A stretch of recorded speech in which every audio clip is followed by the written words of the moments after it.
Hello, my name is Tucker Johnson, and I am your host today as we experience Nimdzi Live, where we talk about the latest and greatest in translation, localization, internationalization, culturalization, and all that fun stuff global companies need to delight their international customers, or at least not to piss them off too much. On this program, we invite guests who like to have fun and have some value to add for our audience of globalization professionals. I'm always eager to provide a platform to those with a good story or a good data set. So let us know if there are any topics you'd like covered or any guests that we should reach out to for future episodes.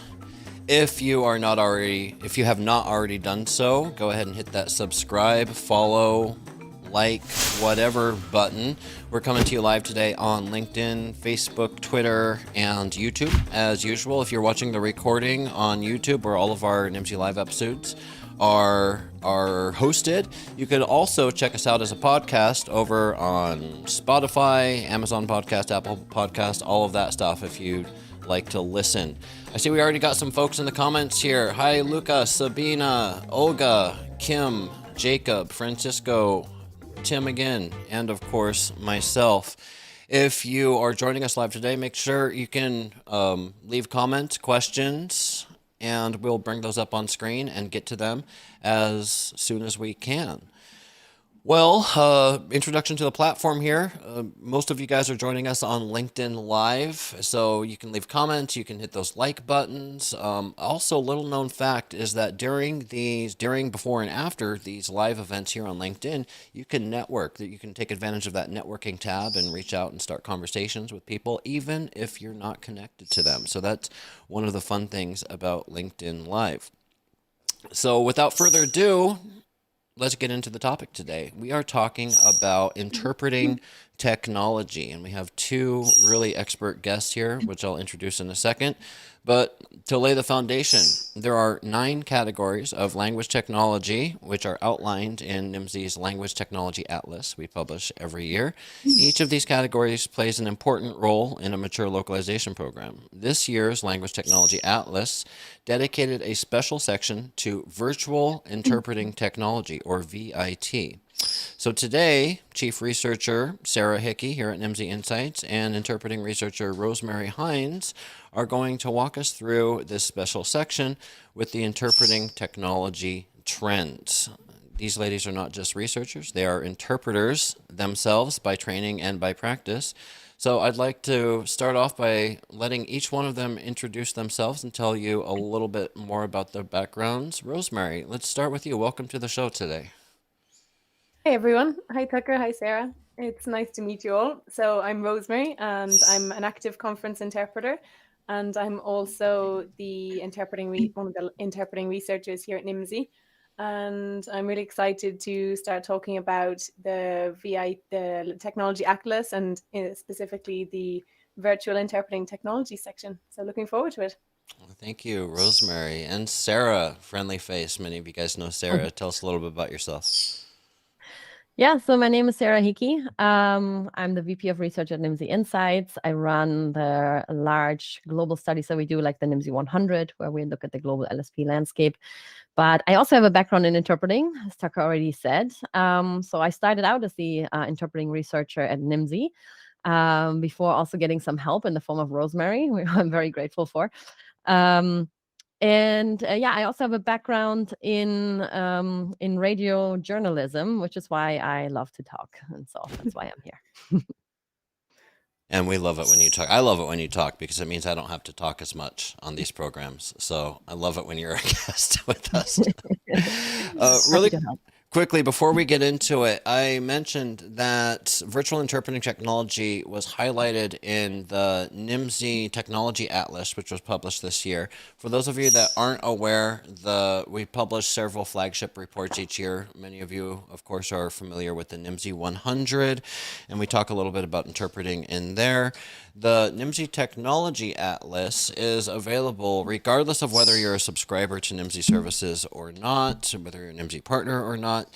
This is available publicly to anybody out there who wants to go to it. It's nimdzi.com. You can find it right on our homepage, link to it. And the full report is available for you to review, either online or you can download the PDF version here. And also, you see this really cool graphic that we have here, which is mapping out all of the different language technologies. Well, this actually, if you are a multilingual subscriber and you received, I have too much stuff on my desk here, and you received the latest copy of Multilingual, which just came out last month or this month, later, October, you should have received a poster-sized version of this, which I'm going to turn it over to you, Sarah, is prominently displayed in Sarah's background. So if you want to be cool like Sarah, make sure that you're subscribing to Multilingual Magazine and you get all sorts of cool goodies like that. But today we are looking at one of the sections here in the Technology Atlas, which is broken up into 7 or so different parts.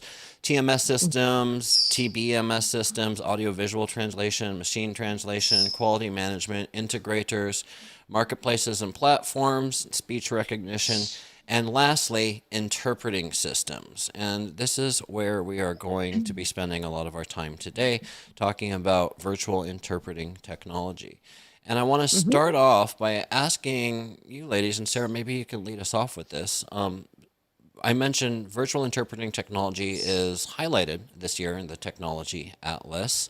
What are the reasons behind this? Why did we decide to, why did you and Julia, I should say, decide to highlight virtual interpreting technology in this year's Atlas? Well, first of all, in every year's Atlas, there is a highlight on one type of technology.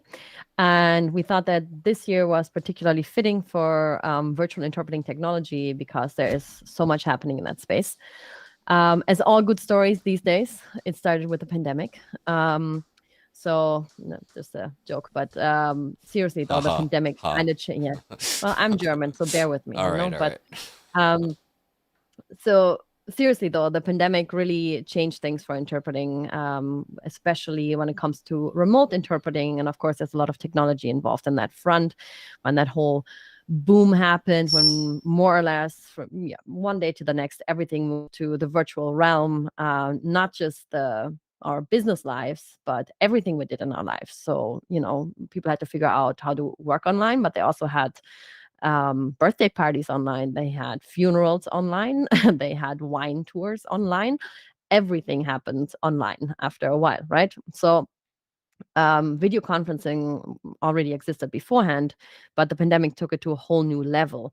And that had a knock-on effect on interpreting, because I suppose on the one hand, people wanted to be reaching everybody, reaching their global audience, and they wanted to make their meetings more accessible. And actually, for the first time, it was easier than ever to make meetings accessible. And from what we're seeing, this has become more like the awareness that this is possible has increased in the, let's say, wider mainstream mindset. So with that, what we've seen is that a lot of innovation happened, especially in remote simultaneous interpreting, but also in other types of interpreting. So, for example, integrations with the large video conferencing platforms like Zoom, Microsoft Teams, Google Meet, WebEx. Integrations on the one hand, then on the other hand, they have developed their own RSI solutions. We're going to talk about that later. Then there's also a lot of investment that happened because, as soon as we see the demand growing, the investment community, took notice and wanted a slice of that. So lots of investment happened in that field, and that triggered further innovation. So the story goes on, and we're still seeing it today. There are new players popping up all the time, people who never used interpreting services before. They are requesting it now. People who never offered interpreting services have offered it, are talking about whether they should have their own remote interpreting platform. You see it in the telehealth field as well. So it's not RSI there, but more telehealth providers who either want to already have added interpreting services to their platforms. So there is so much happening, and it goes beyond even just interpreting as well. We're seeing a lot happening in the multilingual meeting space. So again, I'm jumping ahead a little bit, but basically because there's so much happening, it was high time to shine a light on it. So, as with a lot of things, the pandemic kind of served as a catalyst, an accelerator Yes, for what was it kind of really. already happening out there. Rosemary, you guys are both trained and practicing interpreters, but Rosemary, I think you've been more active. I think it's safe to say we keep Sarah pretty Yeah. busy here at Nimdzi recently. What have you noticed from the interpreting side of the spectrum as an interpreter over the last 3 years, in regards to response to the pandemic, increased demand, and new technologies that have come onto the market? Thanks for the question, Tucker. Well, I haven't been an active interpreter for 3 years yet. I graduated in 2020 with my master's, so I can only speak from the researcher point of view for the 3 years, and then most recently as a conference interpreter for just on 2 years now. So I think in a way, remote simultaneous interpreting on online platforms kind of saved the profession, at least at the start of the pandemic, because meetings went. There were literally no more meetings from one day to the next Hmm. until meetings went online and platforms sorted out solutions. So there were already some remote simultaneous interpreting platforms available, like Kudo and Interprify, some of the big ones. And then Zoom pretty quickly figured out how to get a solution up and running. And then it's just took over basically. And I think there are mixed feelings. Don't think I could represent or speak for all the interpreters here, of Be course. careful. Be careful. But yeah, I think there are definitely mixed feelings. So I guess from what I've seen, meetings have now gone back to being on site, but there are also hybrid meetings, and online meetings have stuck around because Yep. they're just so handy. If you have a 2 hour meeting, you can organize it online without having to ship everyone in or fly them in, or however you want to get your interpreters and delegates to a place. So online meetings have stayed very relevant, and there's so much work for interpreters now that there aren't enough interpreters to go around a lot of the time, which is, I guess, good news for us. Um, but the bête noire, let's say, of remote simultaneous interpreting is really sound quality. There's such poor sound quality out there because interpreters aren't not interpreters. The speakers aren't using good mics like we three are using today. So it's very complicated for interpreters that way. And all in spite of all of the information out there about that, it's hard to get that message across. So I think without the bad sound, online meetings could be a very good solution. But as it stands, still a lot of work needs to be done in that area. So and there's also interpreters that don't like working from home or working from a hub or doing online meetings and having to be a bit more tech savvy. And then there are those interpreters that love being able to work, let's say, from your pajamas, but that's not all of us. Yeah. But yeah, that's kind of my perspective on it, and a few things from what I've heard from colleagues as well. It sounds like a lot of the same issues that just everybody is dealing with are hitting the interpretation because we've all had to go remote in the last couple of years. Let's get back to the atlas here, specifically drilling down into the interpreting systems section of it, broken up into several sections here. We have over the phone and video remote interpreting. So there's, I mean, two categories within that. Mhm. RSI and conference interpreting, interpreter scheduling and management, and machine interpreting. And Sarah, can you break this down for us, for those of us that are uneducated heathens like myself, who've spent our careers on translation and don't know the difference between VRI and RSI and OPI and all of those other lovely acronyms? Absolutely, because I'm also the one responsible for those categories when we renamed them. So So I defend can it. defend my choice exactly.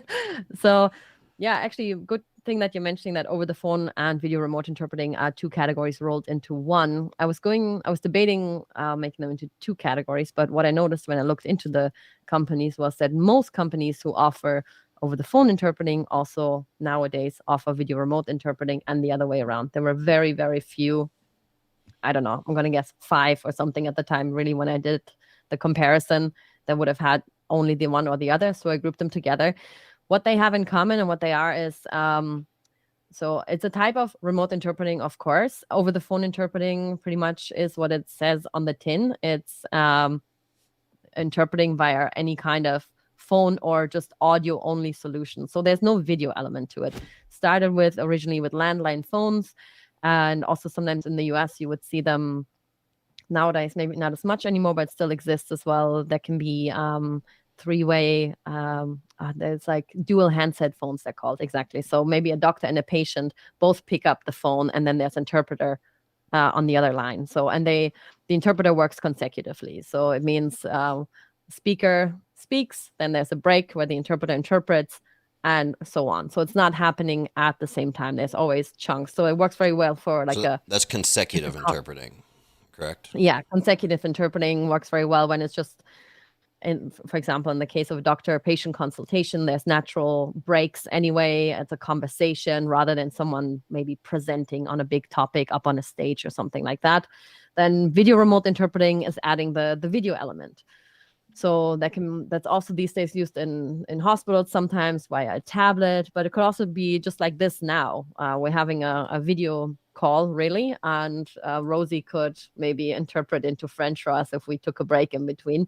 And so the video remote interpreting is becoming a lot more popular, of course, because it adds a more human component these days. We all like to have the camera on. We like to see each other. It also allows to for the interpreter and for the people who are speaking with each other to have more visual cues. We say a lot through our body language and our facial expressions. And of course, audio only cannot provide that. But both are basically used in very similar cases. So when it's more conversational, maybe just two different languages, and often in the public sector.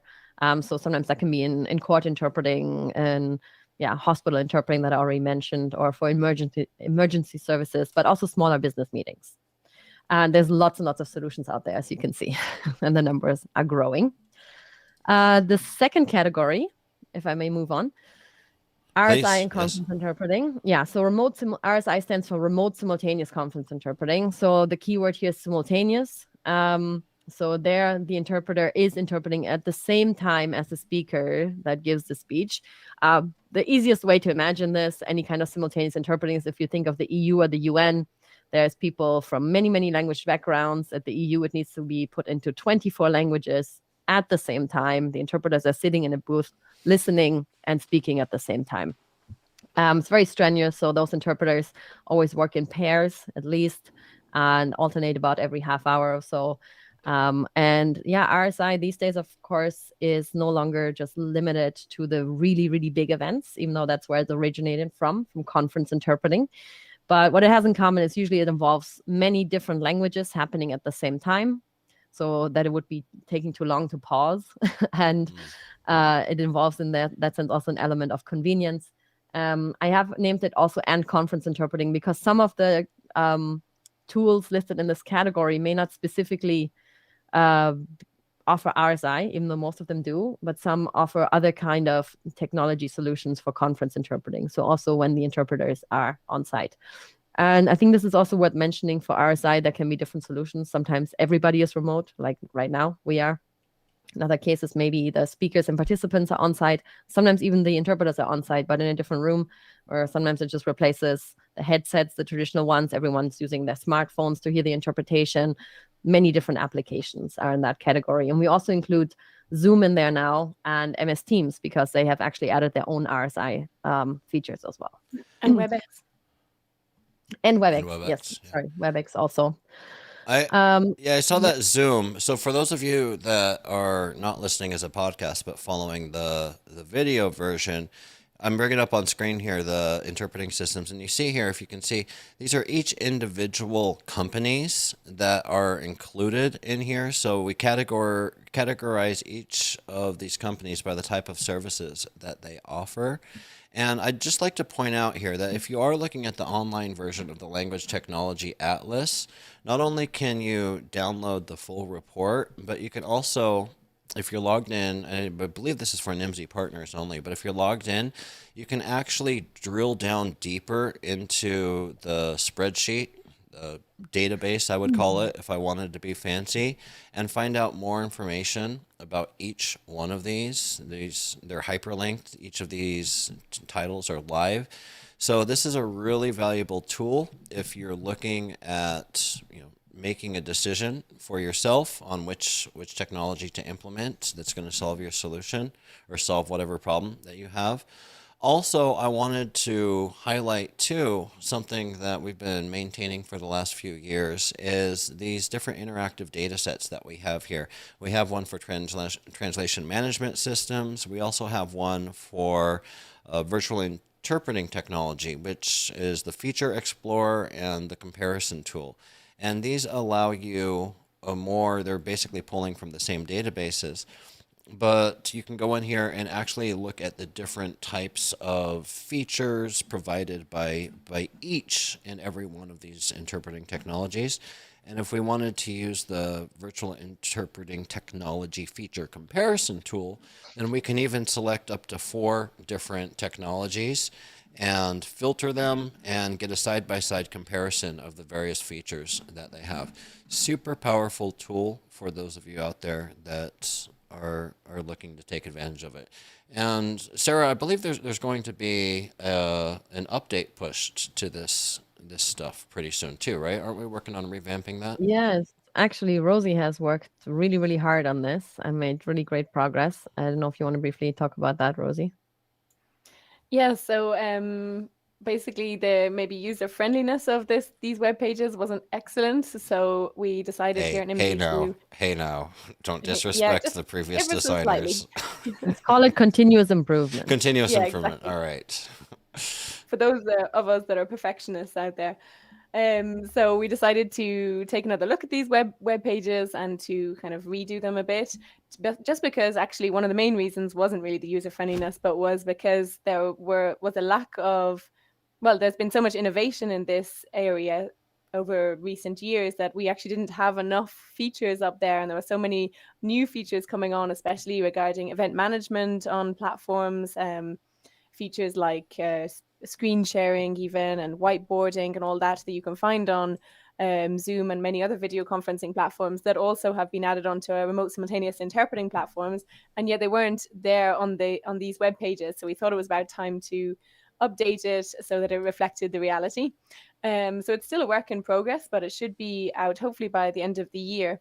And just to say as well, Tucker, I know you said that all of the VIT interpreting systems are up there, but they're actually not. It's just a selection, and each one that we've put up there has been fully checked and curated by a Nimdzi expert. So it's very detailed, and hopefully with the revamp as well, we will eventually end up having all of the interpreting systems that are there in the Atlas up on the website, so you can do a proper comparison of everything you need.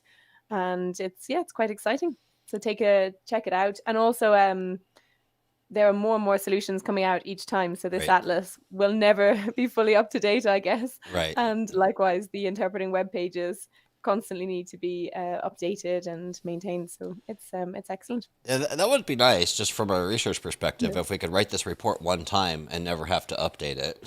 But that's just not what's happening. New stuff's coming onto the market. Companies are. It would also make our jobs very boring if it stayed the same. It would. So. It would. Yeah. Sarah. Yeah, the other 2 categories. I'll try to make it quick.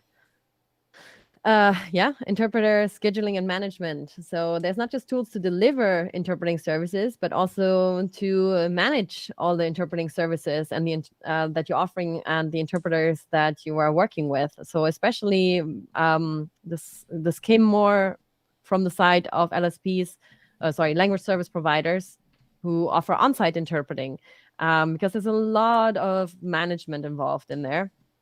Whether that's the time and place, and also having all the right resources, and there's so many factors. It's a lot more complex in that sense than a remote interpreting. Remote interpreting has the more complex tech setup, but on-site interpreting has other complicated setup beforehand. So interpreter scheduling and management systems are really handy for that. They're basically more or less ERP systems, but especially for interpreting services. And these days, of course, they also help you schedule your remote interpreting assignments. A lot of them allow for live data analytics as well. So there's loads and loads and loads that these tools can offer to really make the whole process more efficient. You have a question, Tucker? I'm holding my tongue. I want to let you finish here. Okay, machine interpreting, the last category. So this is what we also call speech to text, speech to speech translation. So they still work via a cascading model, speech recognition that's put into a transcript, and there's a machine translation involved, and then basically a synthetic voice reads it out, but it all just happens within a few seconds, of course. So this is what's happening in the background, but the users don't know. And I was shocked to see how well some of these solutions already work. It's actually quite good. Of course, it's not on par with humans, but that's another conversation for another time. And I think that's, to me, also not the point.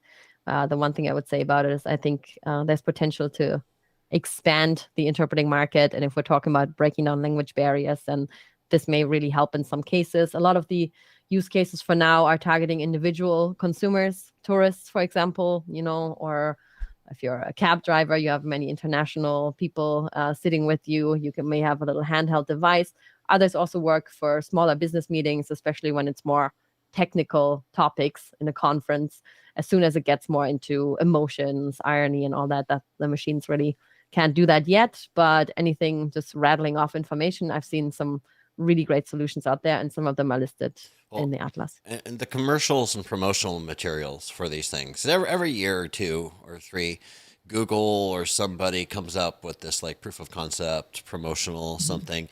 And the proof of concept is always like some guy trying to talk to some girl in a bar or something. You know what I'm saying? There's always like this romantic aspect to it. And I'm like, no, that's the one area you don't want a machine interpreting for you. Exactly.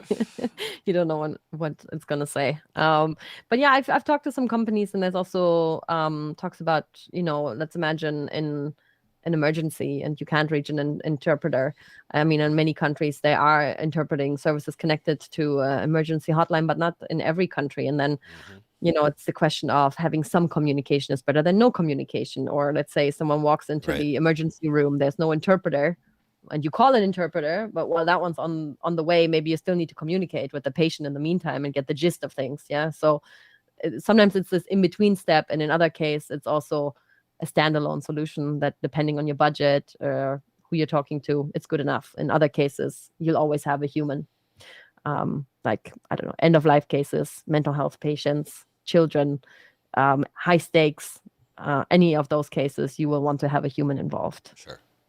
Yeah, it's much the same with machine translation. I think the general consensus, I don't know if there's any consensus on machine translation, but an opinion that I hear a lot is it's not meant to replace translation, the human translation. It's more just to serve in cases when translation isn't a viable option, whether it's low value content or whether it's, high, need for immediacy and there's just not enough time to go hire a translator. Yeah.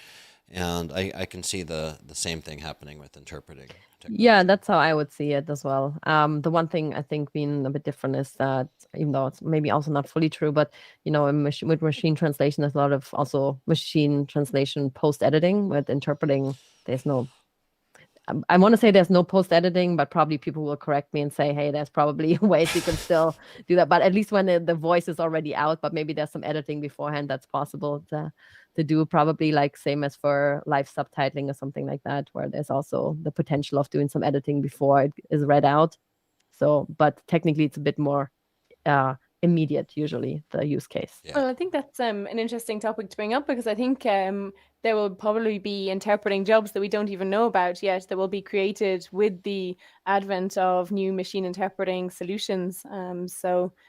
Whereas the interpreters will have to adapt to a world where machine interpreting is very relevant, and machine generated live subtitles as well, which will take over a part of the market. I think there will also be new jobs that we basically can't even imagine yet. So we'll have to wait and see what they'll be, I guess, as well, some of them. Which is either something that's very exciting for people to hear or extremely terrifying for people to hear. A bit of both, I guess. A bit of both. Yeah, a bit of both.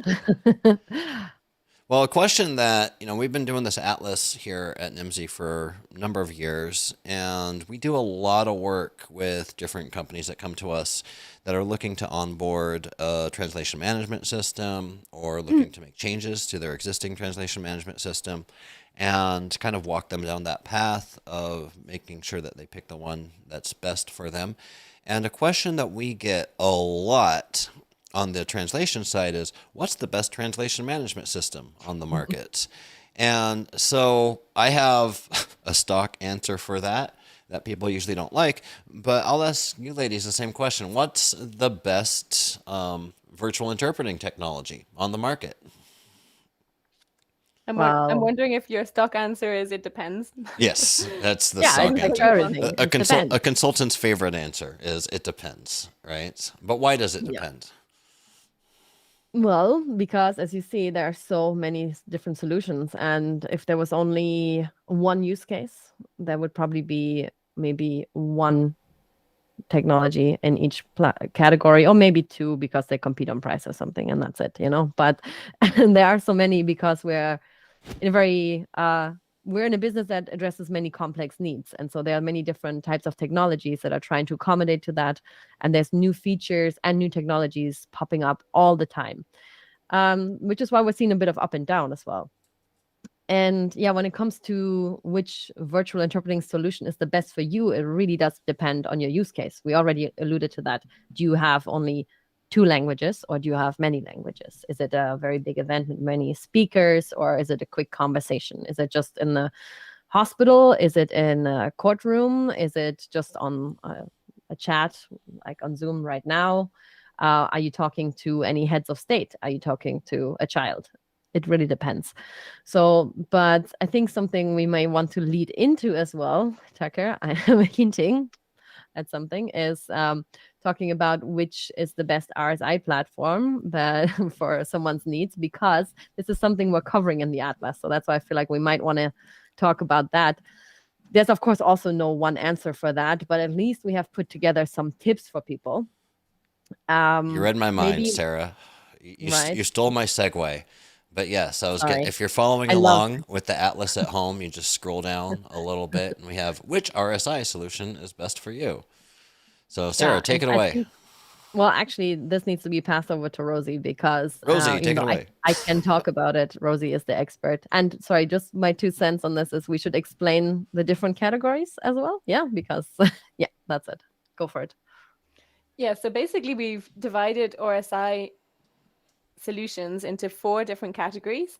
So video conferencing platforms without an RSI feature, video conferencing platforms with an RSI feature, standalone designated RSI platforms. I'm pleased Tucker is highlighting them as I go along in case people don't understand my accent. Virtual booth RSI platforms. So most of these are pretty self-explanatory, but just in case, video conferencing platforms are platforms that have just been designed for virtual meetings such as Zoom, WebEx, Skype, Google Meet. And those that don't have an RSI feature, I think it currently stands at just Skype at the moment. So amongst the big ones that we know of. And it doesn't mean that it's impossible to do interpreting on those platforms, but you just need a workaround solution. Either you might need an over the phone interpreting line, an OPI line, or in the most extreme cases, have a video conferencing meeting and have a call on WhatsApp to follow along with the interpreters. And those solutions are quite low cost. You can use the platform, but you need a workaround, so it's quite complicated tech wise, and they have very limited interpreting features. So if you have a large multilingual meeting, it's going to be really difficult to do your meeting on Skype with everyone calling in on WhatsApp lines or line, I think, in Japan. So that's the first category. And then there are the video conferencing platforms that do have an RSI feature. The most well known and the biggest per meetings is Zoom, of course. And the And advantages of that was using. recent, right? Sorry to Again? interrupt, but that was recent that these platforms started adding these features, right? That was a Yeah, response exactly. to the pandemic. Exactly. just as a The response to boom the in that pandemic, field. because Yeah. of the need for multilingualism in online meetings. Okay. So before that, they were just simply video conferencing platforms, and then because they saw the need for RSI, they started adding on various features so that you could listen to the original speech, or you could choose to click into an interpreting channel, and the interpreters had their own channels, and they have only basic RSI features, which is one of the disadvantages, or it could be an advantage depending on how you see it. But also, for example, Zoom only added on the relay feature, which is when, if you don't understand the language on the floor as an interpreter, you need to listen to one of your colleagues to interpret into a new language. Well, that feature was only added on this spring, so until then you still needed a second device and quite a complicated workaround as an interpreter. The listeners didn't hear any of that. So the advantage with these is that they are still quite low cost. They have RSI features, albeit them quite basic, and they generally have good event management features because that was their raison d'etre, to be perfectly honest. And you still Is need that how you quite tech pronounce that? savvy. Oh, I keep throwing in French words here. I'm No, sorry, I'm not too I good on just always purpose. butcher it. I'm like raison d'etre.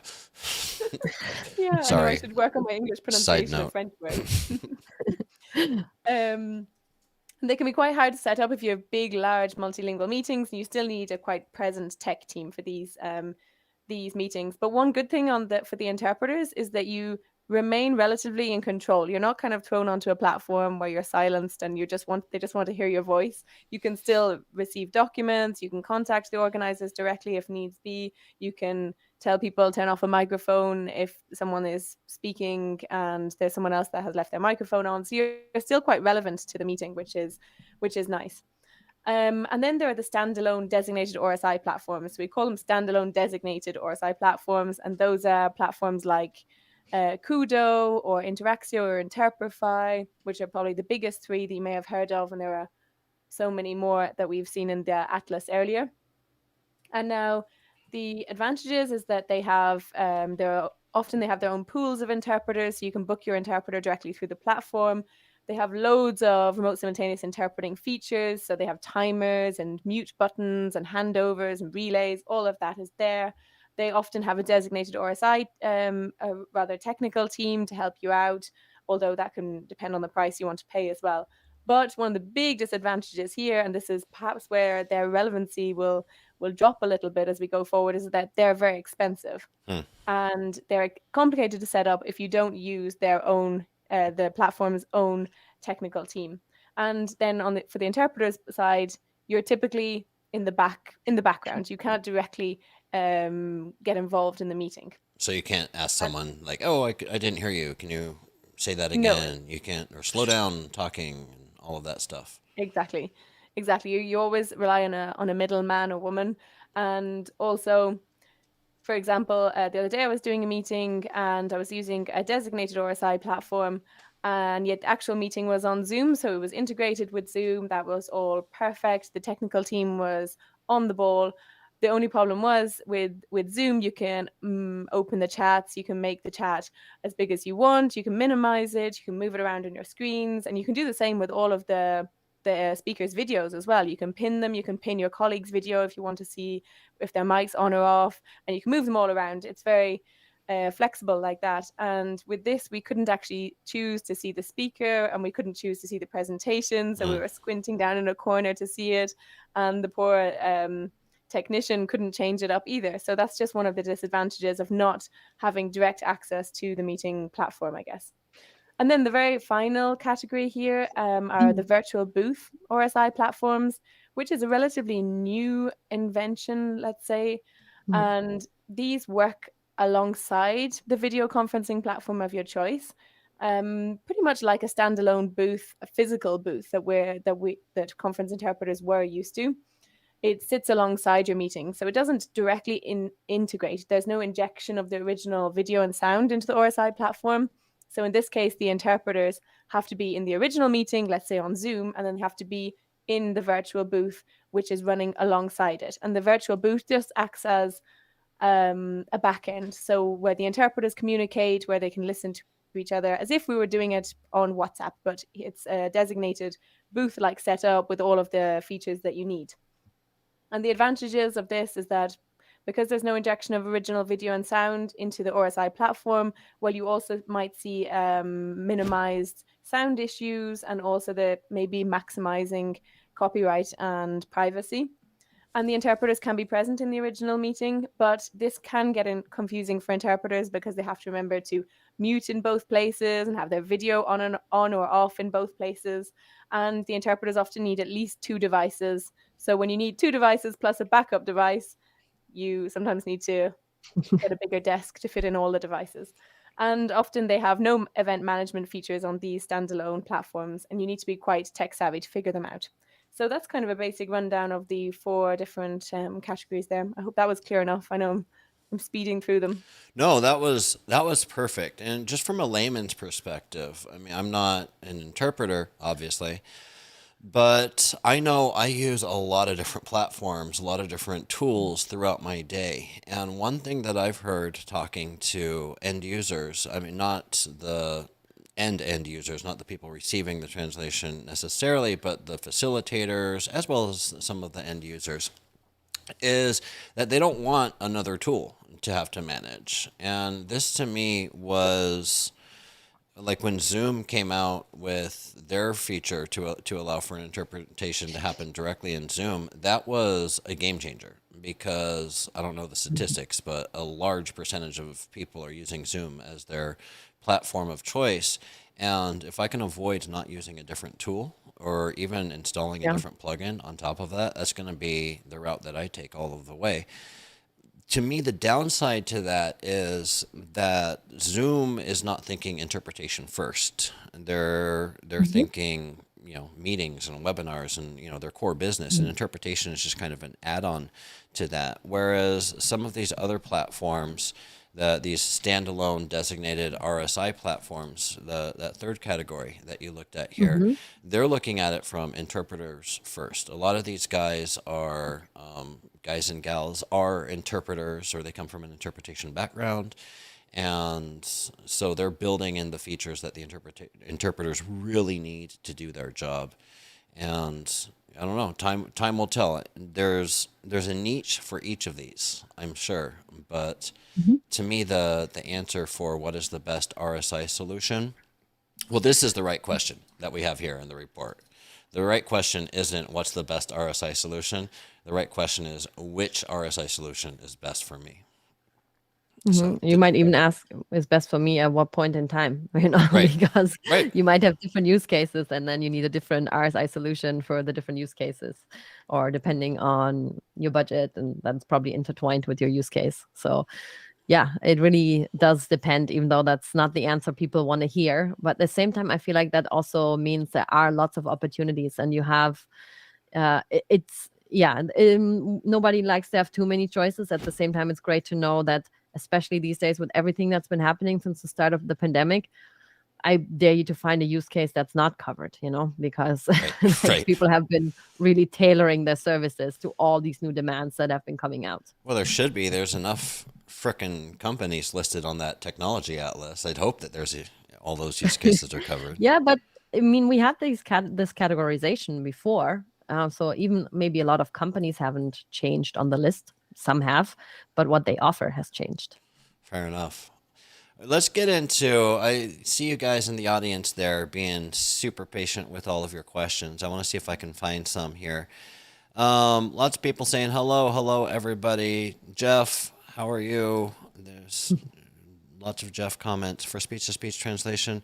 Okay, here we go. Lilia Pinot Bloin? I don't know where you're from. I'm sorry, Lilia. Do you have an in-depth analysis of each of the 50 solutions for speech-to-text transcription available for purchase? And, that seems like a question I should know the answer to because it's kind of my company. Sarah, do you have the answer to this? Chief Research Officer, Sarah? Yeah, damn, I need to have the answer to that.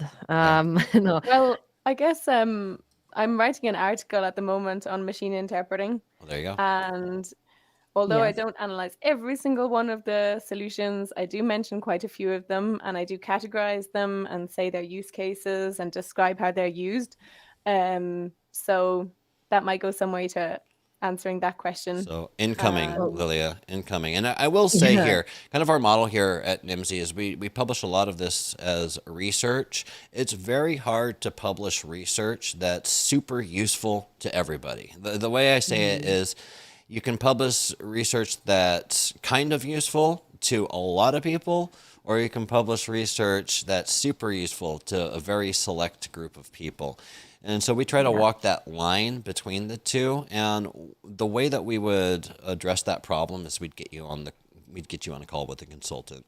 Exactly. Yeah. I was going to say Rosie's article will come out for free in public. Anyone can read it. If you want an actual detailed breakdown of every single solution, and again, you can ask the same question with research. It depends on your use case. What do you need this for? Then come talk to us and we'll find a solution with you and we can do something custom for you. All right. And Lilia confirms it's French. So Rosie, Lilia Pinot Blanc is how I'm going to. That's my 2 semesters of junior college French for you. I actually can't see it clearly enough. Yeah, you can't. I forget you guys don't have access to the comments. I apologize if there's any other questions that I didn't get to in here. I thought there was a question about the Zoom's new interpretation feature that records the interpretation channels as well as the original meeting. From Ayman Alali, what is your opinion about the recent Zoom feature that records the interpretation separately as it involves intellectual property rights issues? Ooh, I'm not aware of those. Comments, ladies? That's a Rosie question. It just came out, I think, the last few days. I'm always afraid of this kind of a question because it can be so controversial. But I guess in a way, on the one hand, interpreters are used to being recorded in, let's say, in the UN, in the EU, meetings are recorded. You can listen to the interpreters, you can listen to the mistakes they've said, you can listen to excellent solutions they've found. But on the other hand, it's often taken into account in the price that they're paid or they charge or the wage that they get. So I think it's just something that interpreters need to be aware of, that we can be recorded and our recordings can be listened to again.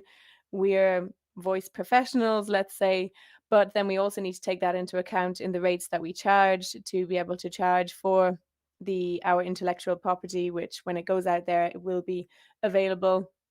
And also I think there is a open letter to Zoom asking about whether it's possible to not record the interpreting channels, because I think some clients also don't want the interpreting channels to be available. But at the moment, if you record, it will automatically record all of the channels. So it would probably be a good idea for Zoom to be able to separate them out and to choose whether or not you want to have the recording of the interpreting channels available as well.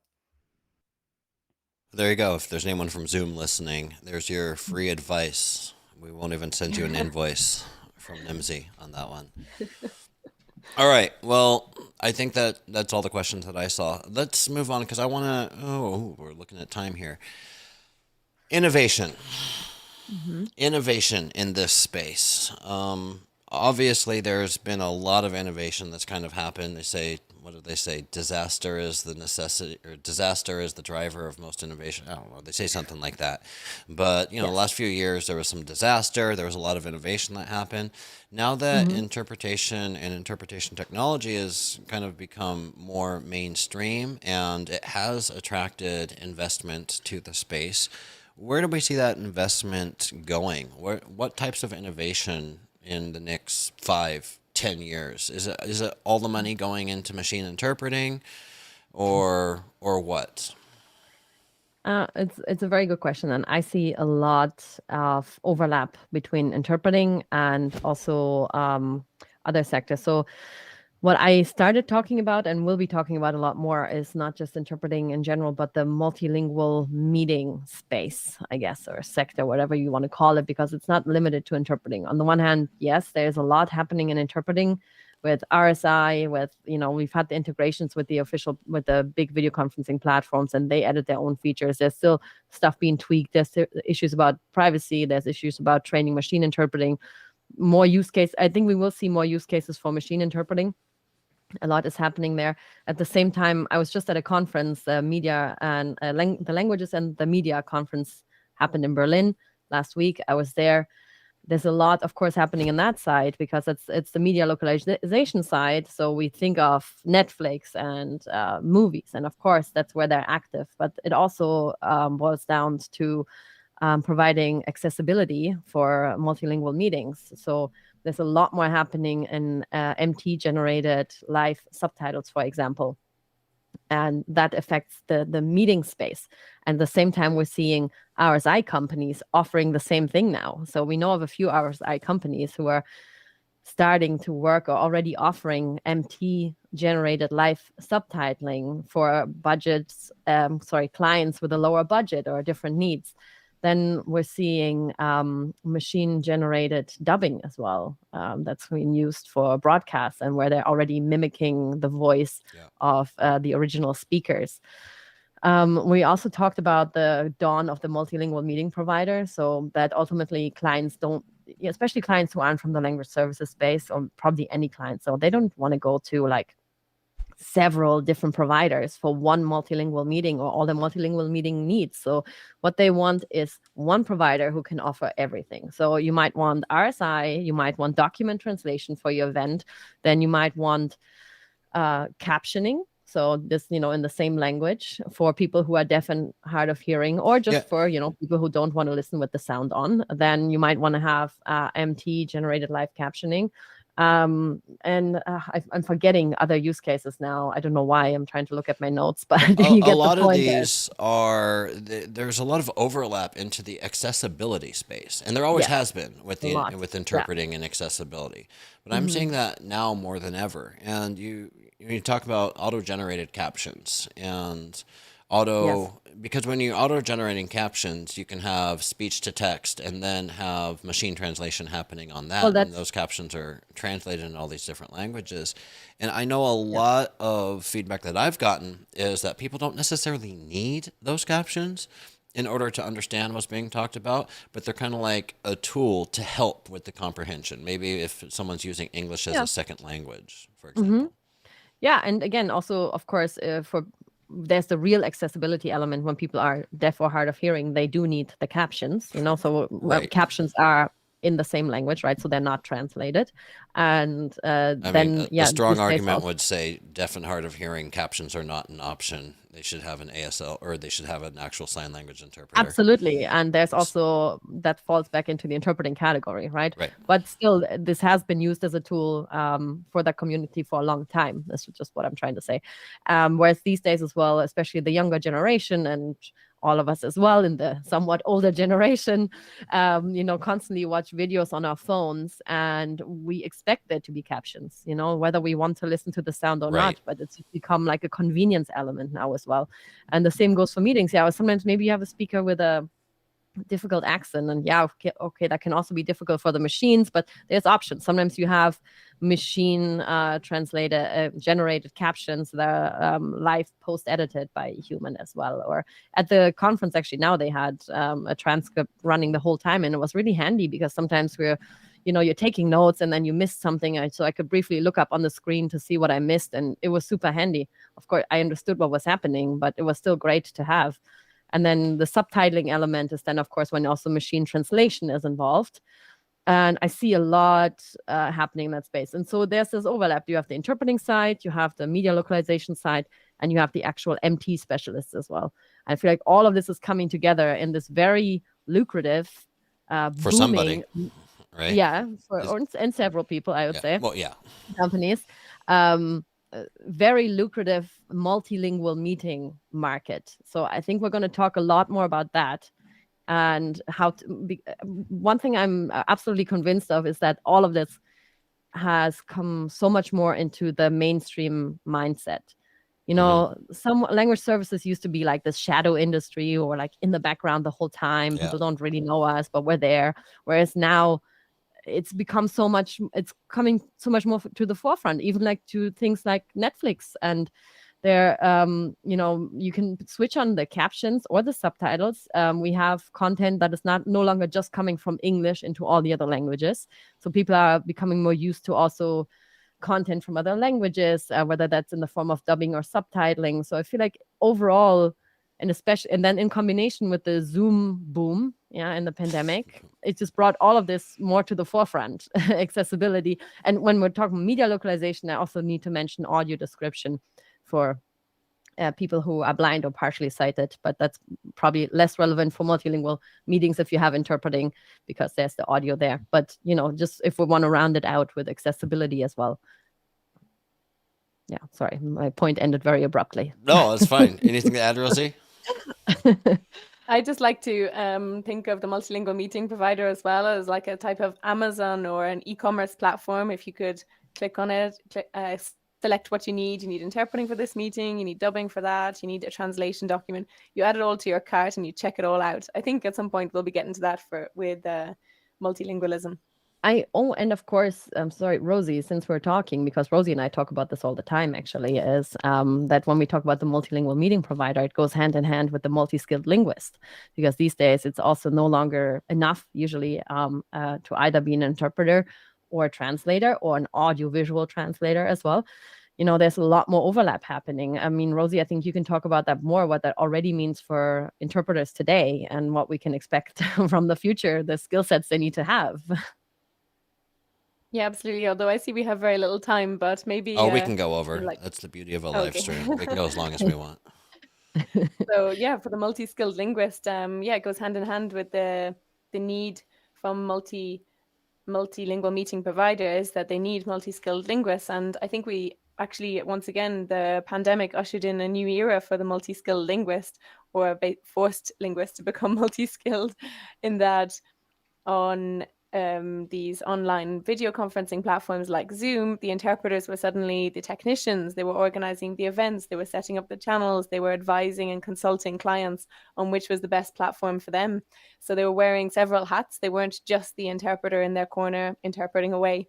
And this encouraged many colleagues to actually go down the consultant route and even organize their own events. And increasingly now, colleagues are adding voiceovers and dubbing to their skill sets. Now, I don't think many interpreters will go as extreme as going down the translation route as well, because typically rests in the spoken language realm.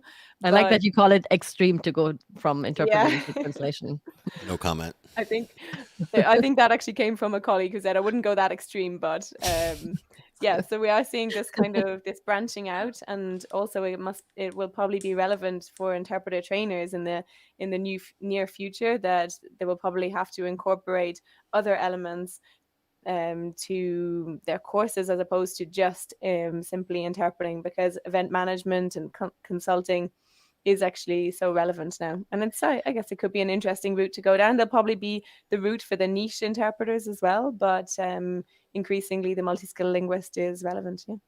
Yeah, and I think on the one hand, of course, that sounds incredibly challenging, but it also is just, super exciting. I think I love the idea of, as an interpreter, or I might also go into dubbing or voiceover, because I love working with my voice. I don't work with my voice very much anymore, but to me that sounds incredibly exciting. And it's also a way of, as in any business, the point of your service should be to add value to your client, right? So this is another way you can bring value to your client, to have all these different services on offer. Now, I know I'm saying this as just super positive, because I do genuinely believe there are so many opportunities there. But I am also very aware that it is a very challenging environment, especially also I didn't have to do this so far as an interpreter, to manage all these things happening at the same time. So I know some interpreting colleagues who are not just, listening and interpreting and taking notes, which is already challenging enough, but there's sometimes an editing element, and there's like, or managing, we haven't even talked about Kai tools that are assisting interpreters, but that's another challenge. And actually something I heard at the conference, when it comes to audio description, in some cases, and I wasn't aware of this before, they work with interpreters as well. And so someone would do the interpretation, and then someone does the audio description. In some cases, they cut it out as well. So the person doing the audio description does the interpretation as well. So they have to add the full stop and the question mark and everything for the machine to audio generate all of that stuff as well. So Yeah. So Well, that just sounded so challenging. and I'm sorry, Sarah, you brought it up, so we got to at least explain it. What are CAI tools? What does CAI stand for? Yeah, computer assisted interpreting tools. So that's basically, in a nutshell, your AI boothmate is what it's intended for. So it's not replacing interpreters in the like machine interpreting does in those instances. So instead of having a human, you have a machine, but you have a human who is assisted by a machine.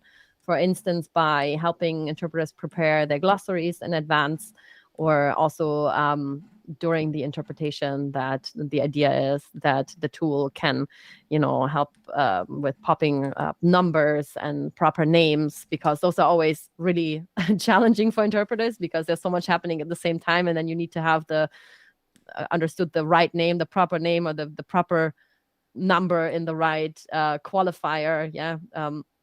Sometimes ideally, I don't know if the tools do this already, Rosie, or not, but ideally I think they're also supposed to convert measurements, because that's really hard. If someone, I don't know, conference between the US and Germany, now for me, maybe someone talks about Fahrenheit and I have to convey this in Celsius instantly, and it's like, oh my God, that's really difficult. So for that, to have a tool do it for you, bliss.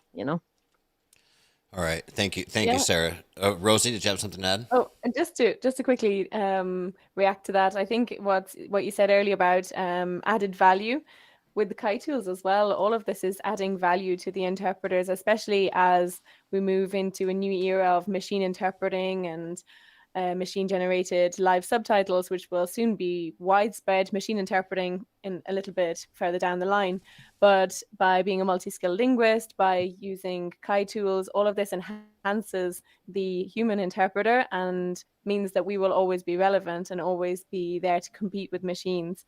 Whereas if we simply just close our eyes to what's around the corner, kind of like we did with, I guess, remote simultaneous interpreting, where people were saying, well, this will never happen and it's a million years down the line. And then the pandemic came and overnight it all changed. I think knowledge is power, and being prepared for the moment is really key to be able to take the most out of it. Well, I can't imagine a better note to end on than that. Thank you so much, Rosie. I Sarah, didn't do it on purpose. that having been said, anything else I forgot to ask you, ladies, or anything else to add for our audience? I didn't want to ruin Rosie's ending, so I don't Oh, want I to already ruin ruined it too it. hard. But okay, the one thing I was saying, because Rosie mentioned that competing with the machines, and I know there's different opinions out there, and I understand that some interpreters are also scared, but I genuinely don't believe that it's about competing with the machines. It's more, there's basically way too much demand to allow for language access than there's interpreters to fill that demand. So yes, some of those solutions are coming into the conferencing space, but first of all, the majority of solutions aren't. They're going to places where, honestly, some cab driver, shop owner, or tourist would not hire an interpreter to walk around with them all day. So no need to worry there. In other cases, it's a matter of different budgets. If people don't have the budget, they also don't hire the interpreter, but this way they have an interim solution. So I think it's about expanding the interpreting market and really bringing language access everywhere. And those solutions are getting better, but to me, it's never about, are they as good as the humans? Because they're not as good as the humans, but that's not the point. They are filling different use cases. So I really don't want people to panic and think they need to compete with the machines, because I genuinely don't believe that is the core of the discussion. Also a good note to end on. Keep calm and interpret. That's right. Essentially, that's your memo of the day. Rosie, Sarah, thank you so much. We've been trying to get this together for weeks. So first of all, thank you for your patience while we worked around my schedule to find the time to do this. I'm going to close this up here. So ladies, gentlemen, chat, we are out of time today. If you enjoyed this Nimdzi Live experience, then join us next time in 2 weeks, when we're going to be having a conversation about something interesting that I don't remember right now, but you can go sign up for that right now. It's on our LinkedIn events page, and you can go hit that sign up button so you'll be notified when we go live. And if you aren't already signed up. Once again, My name is Tucker Johnson, host of Nimdzi Live, and it's been my pleasure to join you all today. I appreciate our guests, Rosie and Sarah. I appreciate all my colleagues here at Nimdzi Insights doing the hard work so I can have these fun conversations. I appreciate everybody in our industry that fills out our surveys and contributes to the research that adds value to everybody. And lastly, I appreciate you guys over here in chat for keeping the conversation lively and bringing us your questions today. And with that, I will see you all next time. Cheers.